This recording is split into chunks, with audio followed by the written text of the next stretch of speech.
ఢిల్లీ ముఖ్యమంత్రి అతిషి గారు నిన్న ఒక ప్రెస్ మీట్లో మాట్లాడుతూ క్రౌడ్ ఫండింగ్ గురించి ఆమె కాన్స్టిట్యున్సీలో 40 లక్షల ఖర్చు అవుతుంది, ప్రజలే ఆమెకు డబ్బులు ఇచ్చి క్రౌడ్ ఫండింగ్ ద్వారా ఎలక్షన్లు చేయాల్సిందిగా, గతంలో ఆమ్ ఆద్మీ పార్టీ ఏ రోజు కూడా అవినీతికి పాల్పడలేదని, ఆమ్ ఆద్మీ పార్టీ ఎప్పుడు తప్పుడు చేయలేదని చెప్పి తెలియజేస్తున్నారు. నేను ఒక విషయం గుర్తుకొచ్చింది నాకు.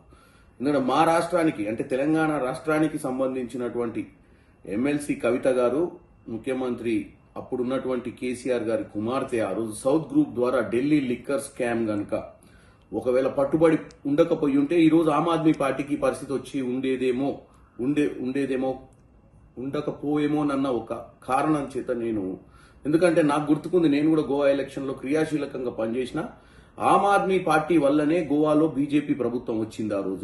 ఆ రోజు ఆమ్ ఆద్మీ పార్టీకి ఏదైతే అలిగేషన్స్ ఉన్నాయో అవి ఎంత వాస్తవాల కోట్లు తెలియజేస్తే 100 కోట్లు ఏదైతే ట్రాన్సాక్షన్ జరిగిందని తెలిసిందో ఢిల్లీ ఎలక్షన్ల కోసం ఆమ్ ఆద్మీ కోసం, అది తెలంగాణ నుంచి ఆ రోజు సౌత్ గ్రూప్ ద్వారా వెళ్లిన డబ్బు.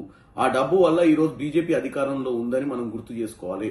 ఈ రోజు వీళ్ళు వచ్చి స్వచ్ఛందంగా మేము ₹1 కూడా తీసుకోలేదు, ప్రజల సొమ్ముతోటి రాజకీయాలు చేస్తామని ఒక స్వచ్ఛందంగా వచ్చి ముందుకు వచ్చి మాట్లాడుతున్నారు. మరి ఈ విషయాన్ని కూడా గుర్తుకు చేస్తున్నాను అతిషి గారికి.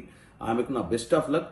క్రౌడ్ ఫండింగ్ జరగాలని, ఆమె మంచి ఎన్నికలు ఫైట్ చేయాలని, ఎందుకంటే గతాన్ని కూడా గుర్తు చేసుకునే అవసరం కూడా ఉంటుంది కొన్నిసార్లు.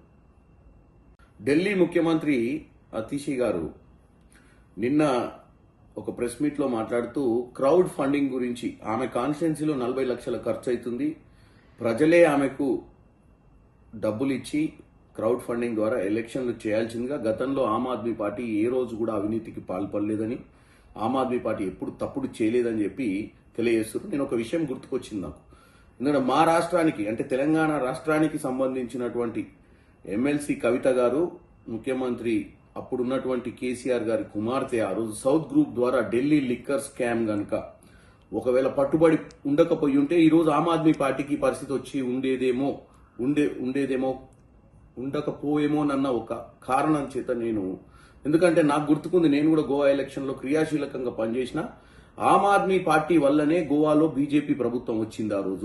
ఆ రోజు ఆమ్ ఆద్మీ పార్టీకి ఏదైతే అలిగేషన్స్ ఉన్నాయో అవి ఎంత వాస్తవాల కోట్లు తెలియజేస్తే 100 కోట్లు ఏదైతే ట్రాన్సాక్షన్ జరిగిందని తెలిసిందో ఢిల్లీ ఎలక్షన్ల కోసం ఆమ్ ఆద్మీ కోసం, అది తెలంగాణ నుంచి ఆ రోజు సౌత్ గ్రూప్ ద్వారా వెళ్లిన డబ్బు. ఆ డబ్బు వల్ల ఈ రోజు బీజేపీ అధికారంలో ఉందని మనం గుర్తు చేసుకోవాలి.